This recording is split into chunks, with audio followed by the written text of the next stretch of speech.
welcome back to another episode of Paleteras con Chile. This is our more DIY, chismecito callejero, chismecito de entre señoras. And so for this episode, we wanted to have la madrina de las paleteras. Y'all don't know this.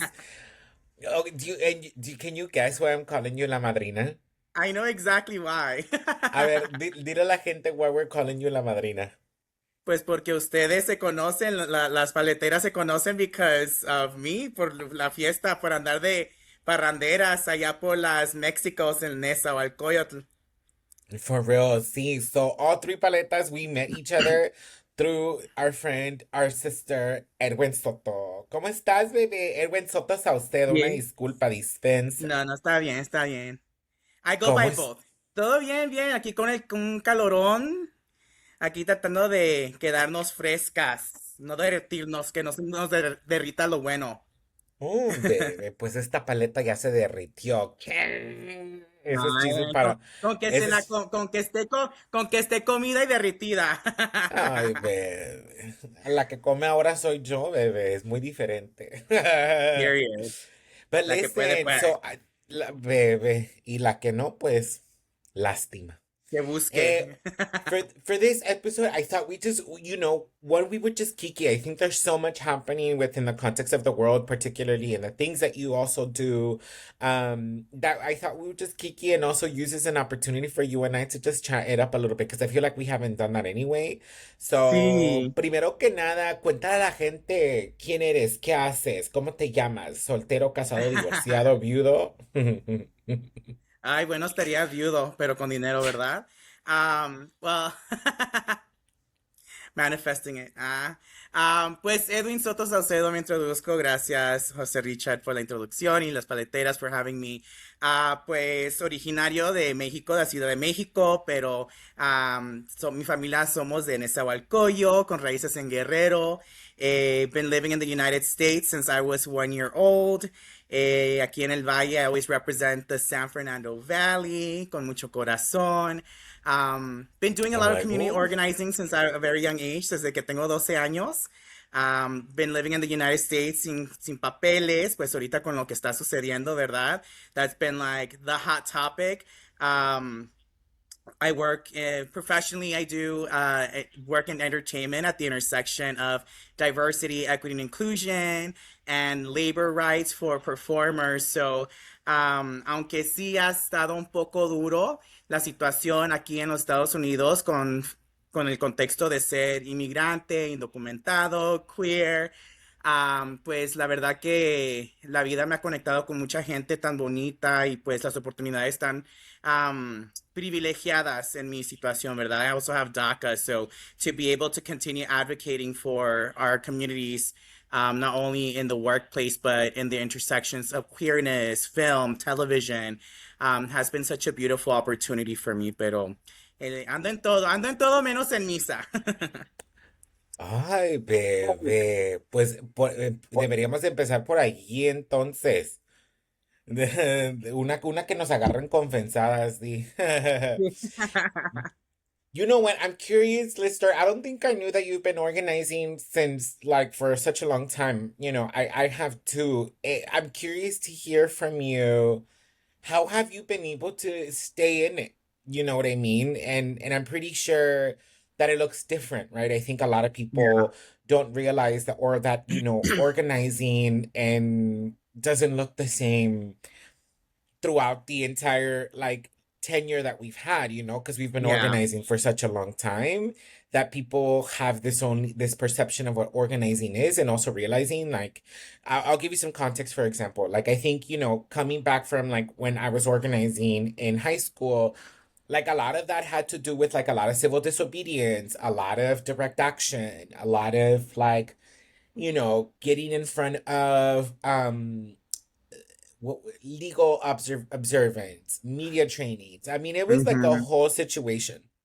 And of Sí. course, I think a lot of that time because I was so young, it was like a lot of like, pues, o sea, I don't have anything to lose, right? Like I was out there a day without a Mexican in 2006, like on top of the fucking freeway on the 110. I want to see some of these motherfuckers get on top of like Sí. that. Like y'all don't even know.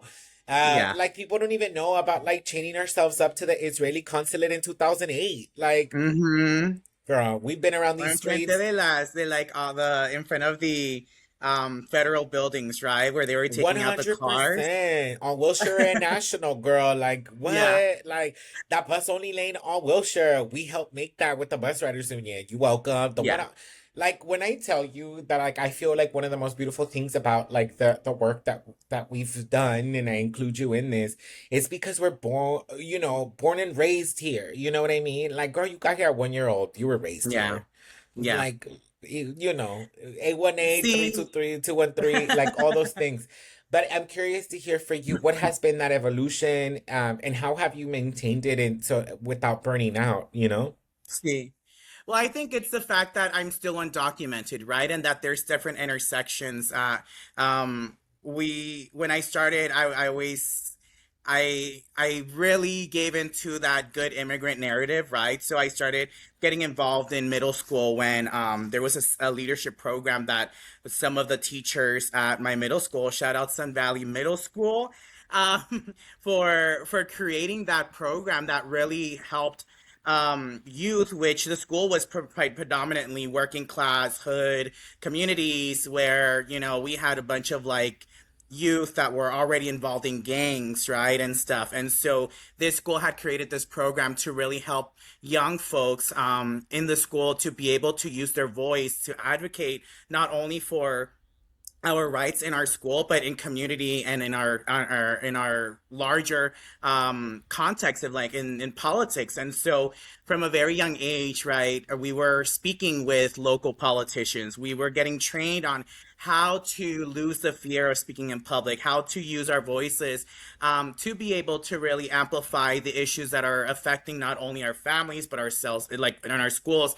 Y todo eso. That program really shaped like the good immigrant that was in me, right? Entonces, because I knew I was undocumented since I was a young age, because my abuelita, my grandma would take all my cousins to Tijuana, right? From a very young age, se iban a comer tacos y churros a Tijuana, and I would not be able to go. So I knew from a very young age the inequity of, right, of the difference in treatment that, well, my cousins could go to Tijuana, but I can't. Or like the fact of traveling, right? They would go to Mexico and my grandma would take my little cousins or my cousins y toda la cosa. Y pues yo me quedaba, I'm like, I don't have a passport. I don't have a social security number. So I knew que yo era mojado, indocumentado, that I didn't have these statuses. So from a young age, also just the how the system and how a lot of these people empower youth, young folks, to kind of create this like heart pulling image of like, oh, pobrecito, he's doing it, like he's educated, he was raised here, like that's when a lot of like organizations and local politicians were starting to come up with the Dream Act, right? When the first iterations of the Dream Act were introduced. Y pues I was going, part of the leadership program, we went to like Washington, D.C., and we talked to like our senator, Dianne Feinstein, trash.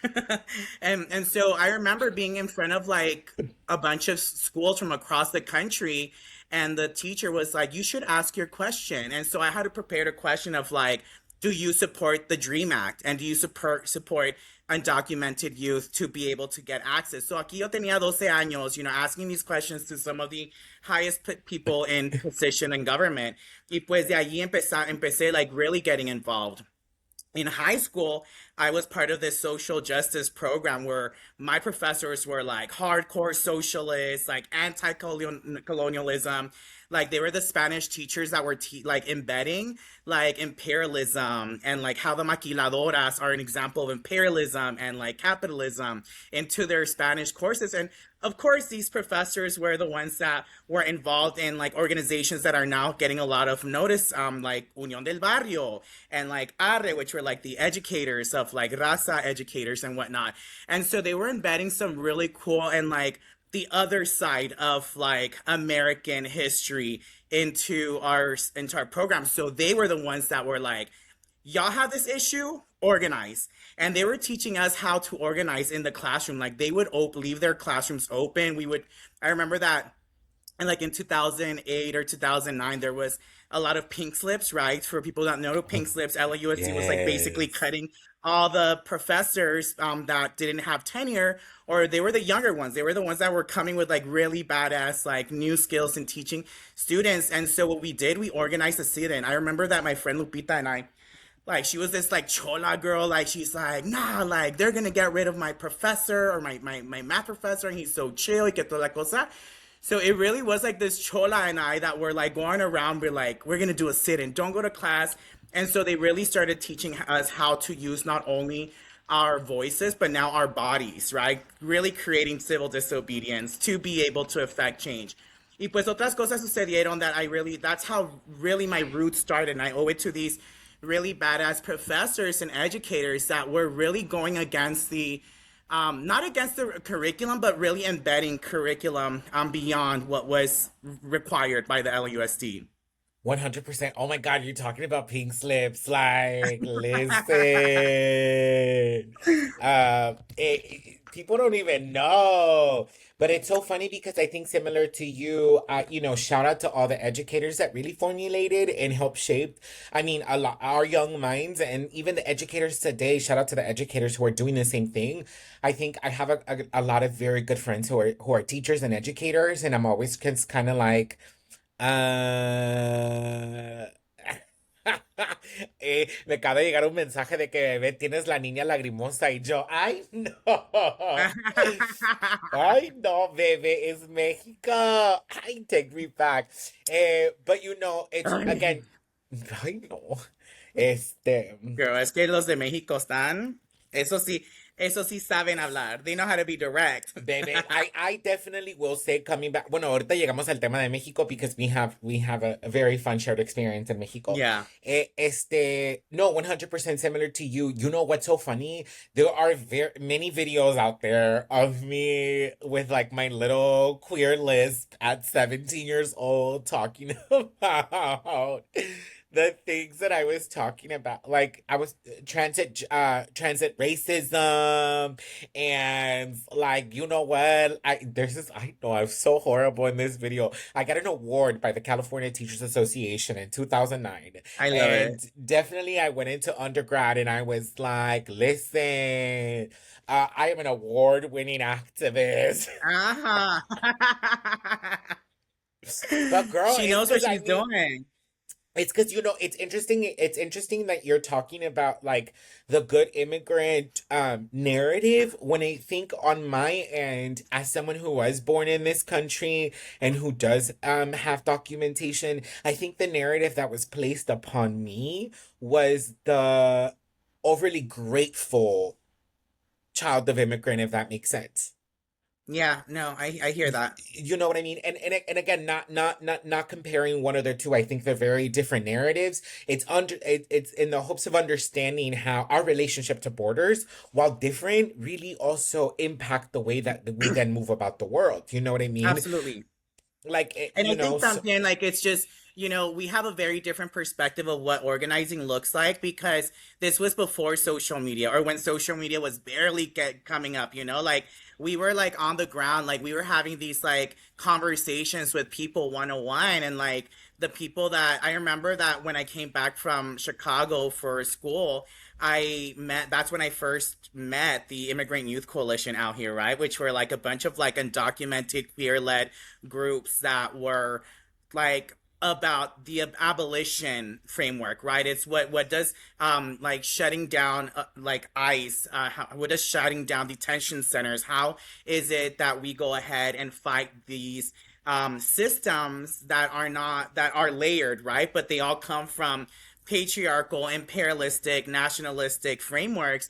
And to me, I'm like, I've never heard this, but this is so true, right? Like nosotros, like for me, like coming from like an educational background where like they're like, oh, be a good immigrant. Like you have to go to college, you have to do this, you have to make sure que no te metas en problemas because that yeah. way is how you're gonna go ahead and earn your legal status. Bueno, 20 plus 33 years later, baby, ni el good immigrant, earning degrees, getting paid a good salary, doing all the good things. No me ha agarrado nada, ¿verdad? And so then we recourse like to the framework of like, let's shut this shit down, you know? Y es la cosa que to me, that's the framework that I'm grateful for queer, black, trans folks that led this framework and the movement for immigrant youth that led to a lot of benefits that we have, like DACA, like the California Dream Act, like licenses for the state of California for immigrant folks. So esas son You cosas know, que mucha gente no se pone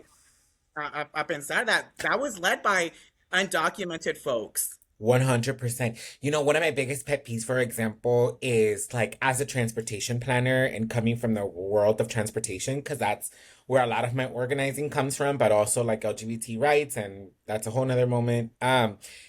A lot of people don't realize that there is a whole generation of folks who grew up like not having a car. Like I, for example, I take a lot of pride in being a transportation planner in the sense that I've never owned a car.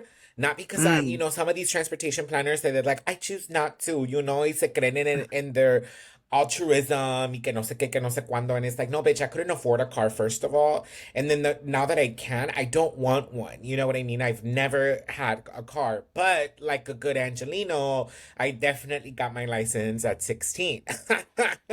Because it was such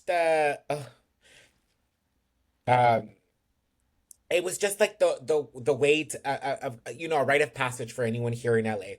But yeah. it's interesting that a lot of people don't realize that there is a whole generation of folks who didn't grow up with license or access to vehicles because we come from parents who didn't have access to a license. Yeah, no, to me Eh, me tocó eso. Like when I remember that when all my friends and I remember I cried so much. Oh my gosh, I remember like my friends were getting their licenses and that was like the talk, you know, junior year, last semester, like during that summer break, because remember we had tracks and stuff. So I remember that like Girl, okay, everybody was okay, okay, okay, okay, okay, okay, hold. Let me just stop right there. We only had tracks just for people to contextualize and know where we're coming from. We only had tracks because we went to overcrowded schools. Like, yeah, we didn't. LAUSD is the second largest school system in the US after New York. And so and all Wait, of what these track were most of you the on?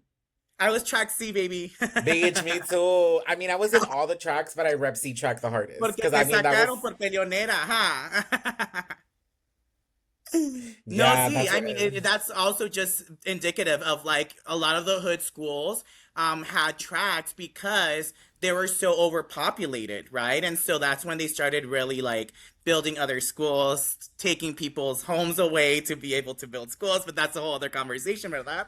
Pero that Girl. is like what we were experiencing. That we were, and oh my gosh, and just like in the hood schools, right? There was like rumbles y peleas entre las tracks and stuff. So, but yeah, I And it mean, always happened on the last day of school, bitch. it It was like a B always track, C happened. track. So to go back to what I was saying is that, you know, while everybody was getting their licenses, to frustrated me as anything, you know, even like to go to college, like it's um, okay, you don't you want to be giving tickets to people for driving without a license, or you're scared of them with like driving without a license. Well, give them a license. You know, you're criminalizing. The whole systems like are also intended to criminalize us, right? Like people talk about like, oh well, people are using fake IDs to get a job. Yeah, because we can't get an ID, right? So like during those times when we're not allowed or afforded all these rights, like that's what really frustrated us at work. So this created this like, you know, Right? Just for a one. Because condition too. 100%. So I feel like similar to, what I say about being first generation. I know like a lot of the times, a lot of the posts that you put are always like these walls that you hit up against, right? As someone who is undocumented. How do you find the joy? Where does it where does it live for you? I mean, to me, I have to remind myself that I have to be proud of the success and the borders that I've been able to jump and those Mm-hmm. hurdles, porque it is a lot, you know? I think for Mm-hmm. me, I'm the only undocumented person in my entire family. So, and I'm also the only person thus far. I was the first person to graduate from a university, even though all my cousins have legal status, right? I was the first one to graduate from a university and the only person still today that has a grad school education. And so to me, it's like, I hope that my cousins and my siblings hold on to that. Like if Edwin did it, so can I. I hope that that's like the inspiration. I think there's like this layer of like I want to inspire my family to strive for more y que vean que, güey, Edwin se chingó la madre. Yo también me voy a chingar la madre to get somewhere, right? But there's also this reality that like Bebé, no it's te so vas a hard. chingar. No, no, sorry, I have to because I'm like, no te vas a chingar la madre, güey. Te vas a partir la madre, maybe. Pero Todo me va a no. también me la va a partir, you know, me la va a partir. Es una chinga, ¿verdad? Es una chinga, like going to grad school. And I think to me, like being first gen, not only educationally, but also professionally, and like being in all these spaces, right? Every time I explain to my family, wait, my coworkers don't understand this. Like they don't understand why I need to go ahead and take time off for X, Y, and Z, or why I need to do this. Like, or just I remember that when I first got hired for my first job, I got let go that same day because I didn't have an employment authorization card that I was supposed to have. So, and these are stuff that I complain about. My family's like, why? Why are you complaining about it? It's like you at least have a job. You have a really good job. I'm like, because it sucks. It sucks to not have anybody in these places that really understand this experience, ¿verdad? Or in grad school, it's like to me, I'm like, I also want to party. Like, bitch, like cuando yo estaba going to college, and like I remember like during law school también, when I was doing law school, like I was up to 2, 3 in the morning partying, and then me iba y hacía la tarea, ¿verdad? Because we deserve that too, right? It's like I also want to have fun and go to college, pero the frustration of like not being able to, not having anybody que te entienda, but also realizing I'm like, bitch, I did that, you know? I did that shit like with and sin papeles when I got DACA. Like I've done more than a lot of, unfortunately, sometimes even citizens have done, right? And I think I hold on to that like tanto, like there's so much things that I could really be like, oh, these are the hurdles, which are very real, but I'm like, I beat my ass up to be able to be where I'm at, and I hold on to that. And I sometimes forget to be proud of that. So I really hold on to that. That's like where the joy comes from. Right, you talked about the good Yeah. immigrant narrative. I shared the overly grateful citizen, right? The first gen and what that means. And also I think to your point, when we end up being like the successful one, quote unquote, in our family, then there's also sort of like that pressure of performing and of being somewhat of the savior for the family. I think I definitely got to a Mm-hmm. point where I was like, you know what? There's only so much I can do because I'm also trying to figure my own shit out because nobody's teaching me how to navigate the world in this space and how to move about it. But the only way I feel like I can be and sort of be present for a lot of this shit and for my siblings is by modeling. That's why I went Yeah. sober.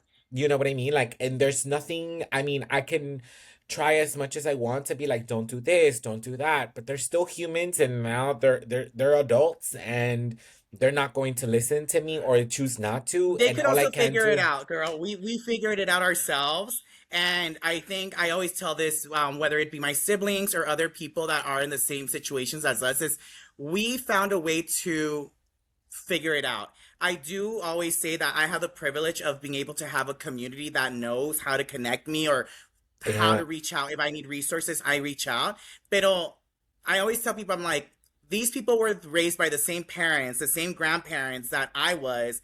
They know they should know how to do that, right? And so to me, I think also I removing mean, that guilt of like, okay, like I need to step up for them. And it's I'm like, like that's so funny because that's literally like the story of my life. Like all my friends always tell me that. Like, bitch, and I'm always just like 100%, but it's also just not in my DNA. Like it's not it's I don't know how to explain it. Like I think about yeah, worst we're case not gonna let them scenarios. solamente sufrir. Like that's just 100%. Like sufre un tenemos rato, you corazón know? al fin de cuentas tenemos corazón, and at the end of the day we are gonna come through for our families, but it's also también like I think for me it's realizing that if we're always coming through for them, El día que yo me, ahora sé cómo, como las mamás, el día que yo me muera, a ver quién, ¿verdad? And that's the truth too, you know? Like today I posted like on my story about like having to do a preparedness plan because ahorita con todo lo que está pasando, si me llevan o si me muero, girl, like we need to think about that, you know? Entonces I'm like, I know how my family is, so I'm gonna go ahead and do the steps to be able to make sure that I'm protected, but also that they know what to do, ¿verdad? But también we can't like as first gen. Also, like to me, like I hate that. Like I don't know if this happens to you, but like being the queer like person in the family, we have this expectation that well, because we're not going to have kids, now we're going to go ahead and have the expectation to raise our or to take care of our parents, our aging parents. And that's something so real that to me, I'm like, I don't want to do that. You know, like, and I think that's something that I have had to vocalize that I also deserve to find joy in my life, whether if my siblings is having kids, you know, and having a family, to me, that's not my joy. Yo también me merezco encontrar una vida de felicidad. And that doesn't mean having to do everything for my mom. And my mom's a single mom, you know, and I do, si me se siente feo decirlo, but I also have to recognize that we too deserve something better for our lives también. No, 100%. And I agree with you so much on that. And it's so funny because, I mean, I sit with that all the time. And because I'm just kind of like, I don't want the responsibility. Like, girl. And then also, I think what I'm learning to sit with a lot more in my 30s is my anxiety. Mm, Just because it goes wild. Like right now, a lot of my anxiety is around el asiches, el, mhm, and I'm like, no. Did I buy a couple of emergency kits? I mean, maybe. maybe. Did I ask for the blueprints of my building and checked if Mhm. it was retrofitted? Maybe. Yeah, yeah. It's Do that we I? have to, but that's also normal, you know. I think that's something that we're take. I think we're thinking ahead, and I think that's so beautiful. That I think to me, or for me, like it comes also from the of survival, right? Like our survival instincts, being Sí. queer kids, having to live in the hood, like having to like how am I gonna survive? You know, like I always think about like when I go walk my dog in my street, it's like okay, it's this time, this is when these people are out, like these folks in my these neighbors like are chill with me. They're I know that they'll like step up for me if something happens. You know, like we're like True. thinking 2 3 times ahead of time or ahead porque it's the survival instincts that we grew up with, and I think that's and for me like and you know like living in as an undocumented person like or living in a household of immigrants y todo eso entonces I think that's Yeah. something that I'm grateful that as an adult I I think about that stuff pero también way like it's como que we're thinking about like the worst case scenario and then like also I live alone so to me I'm like si algo me pasa acá way I mean, I same, same. And I tell everyone's like, bitch, why do you think I'm boxing? Like, why do you think I'm biking? Like, do you think I just carry hand wraps in my bag out of cuteness? Nah, uh-huh. bitch. I may just have to pop one of y'all. I love it. Me But I encanta. mean, it's part of it. One thing I wanted to ask you because you and I, we've been around the block for a while now, at least in the organizing spaces. Ay, what do you want these young people to fucking apply? Porque está bien pendejos sus hijos de su puta. You know what? Everyone's doing the whole thing, but like, I mean, I told you in a thing, I was like, we're gonna talk about false activism. Someone's gonna come for me, but I just feel, no sé, bebé, cuando estos putos se acaben, no va a haber puto Instagram para que le den re-likes ni re-shares a su puto messaging. What do you think are some of the lessons that that you've learned and taken on from the organizing that we did back in the day that you think it's very much needed nowadays? Yeah.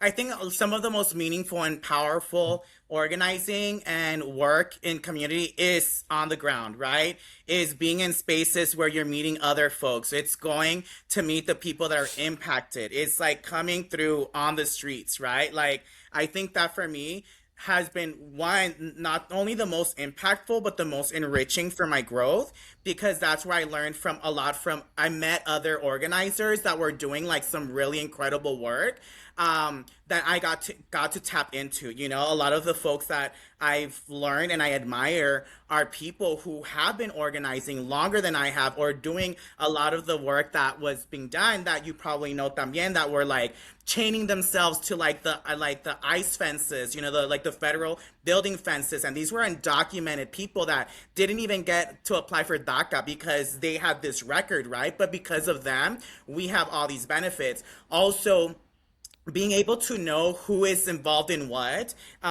because at some point, you know, like one time, like I met someone that like needed like ¿cómo se llama? Abortion care, you know, and stuff like that. And so like I got to meet like a doula and like people that work at Planned Parenthood through these spaces, through being on the ground. And I think for me, that's something that has been so non-existent with this social media advocacy, right? I'm not going to go ahead and completely slash it out, because thankfully, because of social media, people have been able to become more aware about what's actually happening. Porque, you know, when we were out there saying abolish ICE back in like 2013 and 2012, like the virality of like stuff that was happening and how they were taking people away was not being seen. Now, because of social media, people are actually able to see, and I think that's why people are more highly aware of and saying abolish ICE. But you have to learn. People need to educate themselves on why we say abolish ICE, right? This is not just something that I love when people say like, "Oh, I've been doing this work since last year in June."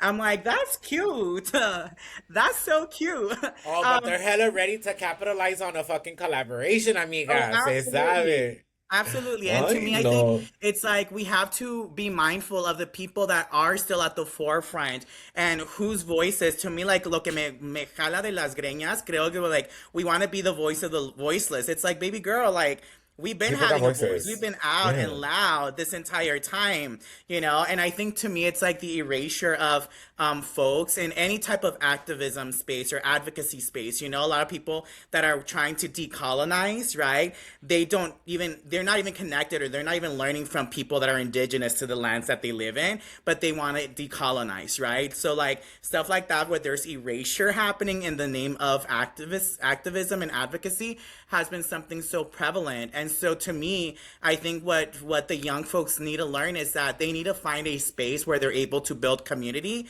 and learn from people that have been doing space.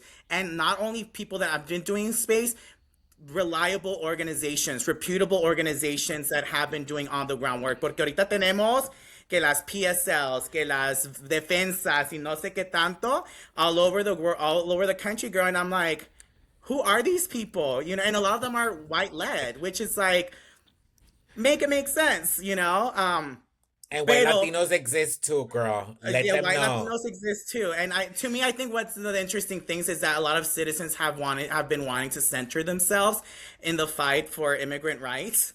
And they've been trying to become as martyrs, like these, like, oh, they're chasing the ICE agents. They're going after the ICE agents, and it removes the focus of why we need the abolishment of ICE, because the people that they're attacking and going after are not the citizens. Yes, they're a part of it, but they're going after the undocumented folks. You know, 100%. y pues sí, pues es obviamente it's a very complex situation, but there cannot be any organizing and advocacy and mobilizing of people if you're not with the people, if you're not in spaces with people. So Yeah, and I think that's exactly what you said, right? Like I think what social media has done, it has created a tool to disseminate. yeah. And I think disseminate, it's a little different than mobilizing, because I Mm-hmm. think what you and I come from and the type of school that we come from, it's like I don't like how many times did we go to like interview trainings, to active listening trainings, to Yeah. storytelling trainings, to be able to listen to stories, to be able to craft stories, to be able to sit with stories, and then move into capacity building, right? And Yeah. and capacity building is all about the robust research, right?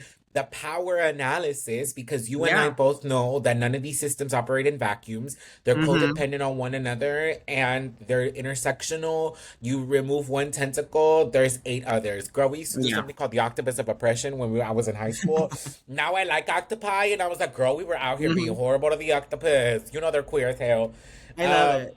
But But you that's know, also framework. I think those are ideas and frameworks that people are able to learn when they start getting involved and activated with organizations, right? And not and I want to don't want to use organizations loosely. I also include in organizations mutual aid groups or oh groups that are yeah. doing rapid response.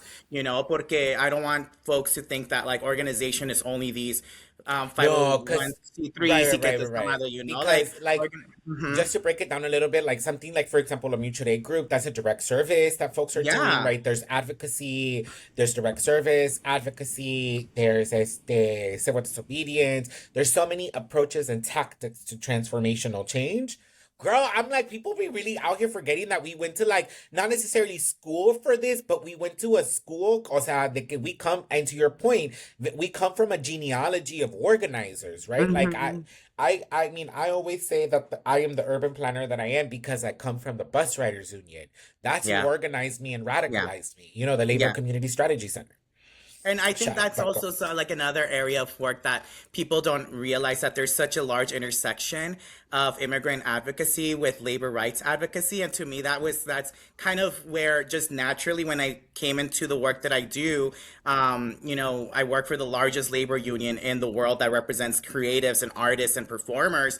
To me, that was just like a natural segue for me because I'm like, I know these dynamics. This aligns to the work that I've been doing since I was 12 years old, ¿verdad? And again, it's such a privilege to be able to be in these spaces. I think right now a lot of organizations and a lot of groups are very hyper focused in trying to protect our communities. So there's very little opportunity to be able to create spaces where it's educational and there's transferring of skills, right? Pero I think there's also an opportunity for folks to get activated and get connected with these groups porque it's important. It's important. And without, we say a lot of like, solo el pueblo salva el pueblo. It's like, well, también solo el pueblo educa al pueblo, right? Like, we have to go ahead and make sure that we're educating and preparing and equipping each other with the tools and skills of what's worked in the past. I just recently went to a conference where I was part of I joined this workshop called Radical Elders, Young Organizers, and we were learning from like Y te 70, sent, 80 year. oh, yo pensé que te sentaron en the Elder Circle. No, girl, pues ya uno se siente así, ¿verdad? Pero like radical elders, it's like we were learning from like 70 and 80, girl, not us calling, like we are elders already, pero también like these are like old school elders that were like fighting like Vietnam War, civil rights, like, they were in these fights without technology. So like, and all like the conference was basically keeping like how do we hold all these big tech companies and bro techs accountable, and they were like there's a way to organize without technology. We were doing it. We were doing it in Girl. the basements of churches. We were doing it in like our like janitor closets and stuff. So I'm like, damn, like this is really badass where there's this transfer of skills and knowledge to the younger folks, especially with social media, yes, being used as a tool but not as the The location of answer. organizing. That's Yeah. when, and it's not the answer. It's It's not the not the answer. answer. I mean, we have collectively heard time and time again that, like, literally, when we think about crisis, here's the thing: when we think about crisis, is that crisis is going to happen in the flesh. This crisis is not Hmm. going to happen in the digital space, right? Right. Like, and if the body is not aware, or the body has continuously been socialized to think that crisis, right now I say that we're constantly living in in a zombie state of disassociation Yeah. because we are always constantly being bombarded with all of these images and all of the crises that are happening, but they're happening in the digital space for Yeah. for a lot of us. And again, not to disregard any of the crises that are happening, but I think for the most part what is collectively happening is in that state of like, what do I do when there's a crisis and I need to do something to alleviate my own anxiety? Yeah. I then respond in this way. And again, not to fault anybody, but it's just that the mindfulness of recognizing, is your crisis in the physical space or the digital space? Because I think Right. we can only alter the physical space as much as we want to alter the digital space, and we can manipulate it. Yeah. We can't necessarily alter it.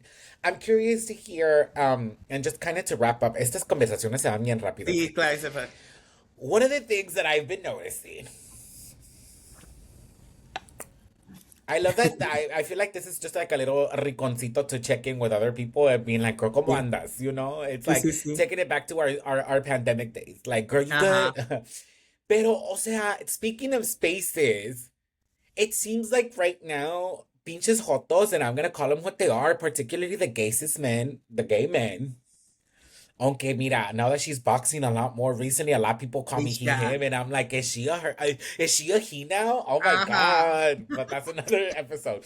Um, like it seems like the only type of spaces we're creating, or like, or that's not true. There's so many other spaces that I hear now. But I think one of the things that's happening, everybody in the mamas has a party now. Con café? Yeah, no, and I think that so it's cute. It's cute. I think there's those spaces are proof that there people Wait, want to hold be on, in. hold on, hold on, hold on. Espérate. Porque eso es chisme. Güey, dijiste con café y me vino café con chisme, café con azúcar, café con leche, café con baile, café con pie. O sea, café con todo. Y es como Café de con que banda. café con banda. Y es como de que pinche jota y el champurradón quedó. Ajá. Y la ensalada aún quedó. Y el atol de lote aún quedó. Te It, digo. But I continue. mean, I think people are, I think one, the way some of these spaces have started is to be able to monetize because a lot of these spaces started with like fuck ice thing. And it's like a lot of people, have been have been monetizing off of like what's been happening to immigrant folks, right? And it's like, think that fuck ice and ice out is a trend and it's a fashion wear statement, without, and a lot of them are keeping profits. It's like if you're creating spaces for to really the abolishment of ice, like then where is your money going? Because if it's going to your pockets, then it's not abolish ice. It's like, let me wear abolish ice and make it cute and make some money off of it, you know?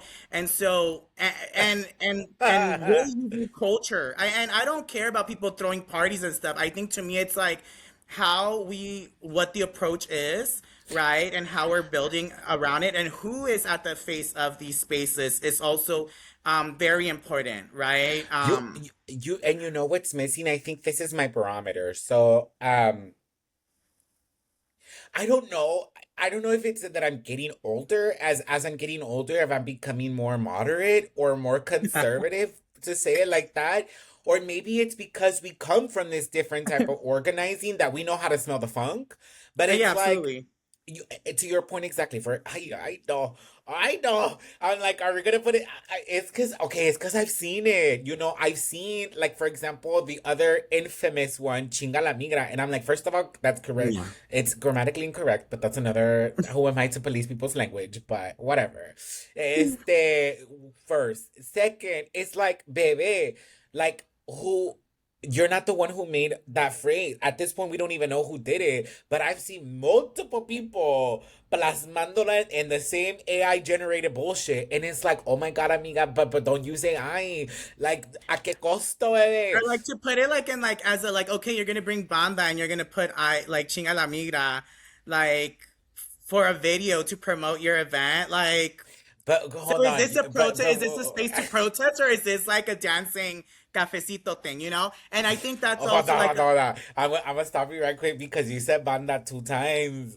Eso, girl. bebé, you're thinking about somebody. Ahorita, Well, to me, there's este. like been different spaces that have like, to me, I I was think gonna say also for the the use exclusive of cheese. culture, you know, it's like to me like me cae mal when people love to like be like, oh yeah, I love cumbia and sonideros, like this and that, and then it's like, Oh my girl, God. you're from like Durango, like where cumbia, like you did not grow up with cumbia, you know, like okay, I get it, it's an aesthetic, the maximalismo is an aesthetic and everything, pero like also like I Pero think there's también, also, o sea, pero también pasa cuando los pochos van a la Ciudad de México con sus tejanas, and you're like, bebé, no estamos en el norte.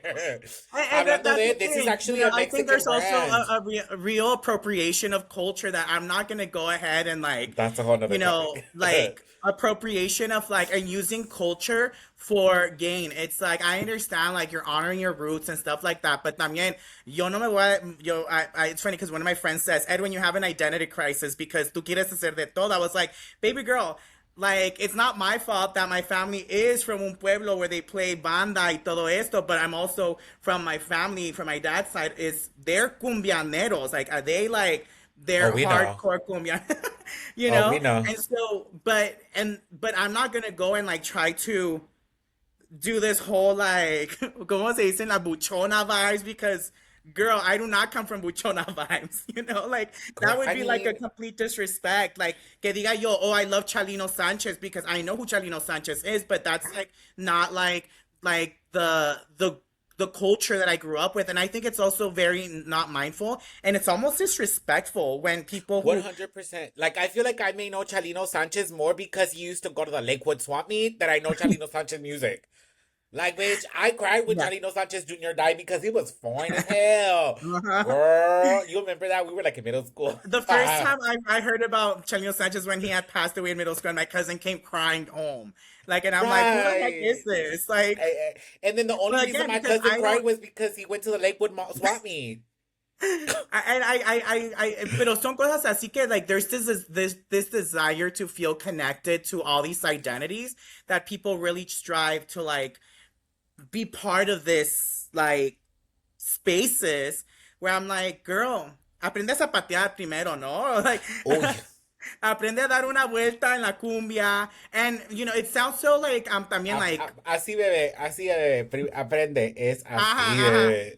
ajá. Like, I think there's an opportunity for people to learn and be mindful of the spaces that we exist in without appropriating it or without Yeah. trying to monetize of what is like, you know, cool and stuff. And I think that's true for chinga la mira, fuck eyes, like all these aesthetics that people think that is a trend, but it's like the conservation of culture has been done through our hood parties, through our like, you know, that like Flyer at the hood, like go parties. to the hood, go to like the potreros or go to like Pico, right? Where like, well, even Pico's like now trying to like monetize of all this, but you know, those, but it comes from people that know these Yeah. spaces, Métete right? a And that have been Leonardo's way. have No been que muy preserving. chingón. There's like I think we have to be mindful that it is our parents, it is the hood that have been preserving this music, have been preserving culture and stuff. Shout out to the men's at Tempo porque those men have been preserving like even like in queer spaces like how men dress in our pueblos and we're like damn, you know. Um Girl, I used to it's sneak it's into not it's temple not at all these the parties con time. cafecito. I used to sneak into temple all the time. You know what I always go for? At least for me, my barometer again, it's like I'm down for the event and because again, I identify as a cultural strategist. It's what I do for work now. And I'm down, but where's your call to action? You know, If what you're are your gonna put if demands? you're gonna put a chinga la migra, yeah, there has to be a A call call to to action. action. Yeah, And you're because gonna you do it could. I now. don't care if you throw a party, but like the moment that you're trying to really blend this like you know like advocacy statement into this space, it now seems more of like you're trying to be part of a trend than like actually do work to Oh, girl, abolish ICE. and it's so simple. That's the thing that people don't really understand, and that's the moment you realize, bitch, I can smell through you because it's very simple. Look, we're gonna throw this out there. We're gonna take this clip and we're gonna post it so people can see what we're talking about. The next time you throw a chinga la migra party in the transition between one DJ to the next DJ, there's always a host. In that moment, you get all of your volunteers that maybe have an iPad and you walk around and you make everybody call their representatives in that Uh-huh. moment. You have the script. They have to read it. They don't know the representative number. Don't worry, girl. We'll look it up right now and it's right here. Oh, not my phone. Put up the script on the On screen. the You have a screen. screen. Put Yeah, you got poster paper, like you've been putting ice out, like put the script on up the there. I agree one poster. thousand percent. And I think that's like the culture strategist like in us, right? We're like, how do you go ahead and Because and use culture to strategize for movements and stuff? But a and lot it's of what people we don't did. want to It's what connect with these people. They're not going out. 100%. You could go ahead, it's like, hey everybody, like the reason we've discounted $5 off today is because we want you to donate now $5 to this organization, to this cause that is going to go ahead and bail out X amount of people. Here's a QR code, $5. it's a crowd of people, right? And I think Baby, I mean, there's it's like literally you could even make it into literally a live auction. O sea, we're yeah, auctioning off these three chacales, baby. ¿Quién quiere? Here are the sí, donations and stuff. claro. O sea, you can have so much fun and do something about it. And I think that's the reminder that it's like, okay, then you're not about this work, and that's totally fine. Call it what it is, but also don't brand and it's someone else's trauma for your Yeah, own pocket. You know what I mean? I absolutely. know I the young agree. people. There's so much that we can continue to learn. Bueno, bebé, Sí, sí, sí, I sí. wanna I wanna be mindful of the time. Thank you so much for joining us for this quick little kiki que se llama Gracias a Paleteras con ti. Chile, and it's La spicy because madrina, madrina Edwin. La madrina Edwin. And I what I Que love the luego most. tenemos que hablar de our first time in, well, my first time en esa, porque I think I love how, I mean, ¿quién se iba a imaginar que en medio de una peda on Halloween, en my cousin's birthday, porque eso no, girl, andábamos, Girl, that's cuando tomaba, bebé, before I was sober. ajá, ajá, Ay, pero, yo en Amanda Miguel de Brujita, bebé. There's that video out there. Oh my God. girl, y tú con la Nacho, porque la Nacho también, shout out to la Nacho, because I think I met you because of Nacho, or I met Nacho because of you, y Sí. pues qué bonitos tiempos que disfrutamos de Nessa, and I love that you have this Ah, appreciation and love and heart for Nessa, porque yo quisiera yo ahorita digo que mucha gente que va a México, I'm like, they love going to la Condesa, to la Roma y toda esta madre, and I'm like, okay, but like, go to the hood, go to like, and appreciate the hood, you know, porque I think that's like donde you see culture, and I love that. I mean, Qué Nessa was my bonito. I home. feel so privileged to be part of that my family lives in an area where you got to experience y pues. Luego también Yeah, hablamos del no. Spartacus. Nuestros amigos. Shout out to our friends in Spartacus. Espartacus, hijas de su puta madre. Spartacus. Ay, no, son bien pochos. Ahorita te cuento el chisme. Bueno, thank you everybody for joining us for for this section called Paleteras con Chile, where we are spicy, unfiltered y pues nos vale verguistas. Nos vale verga todo. Hasta la próxima. Bye Bye. bye. Las paleteras.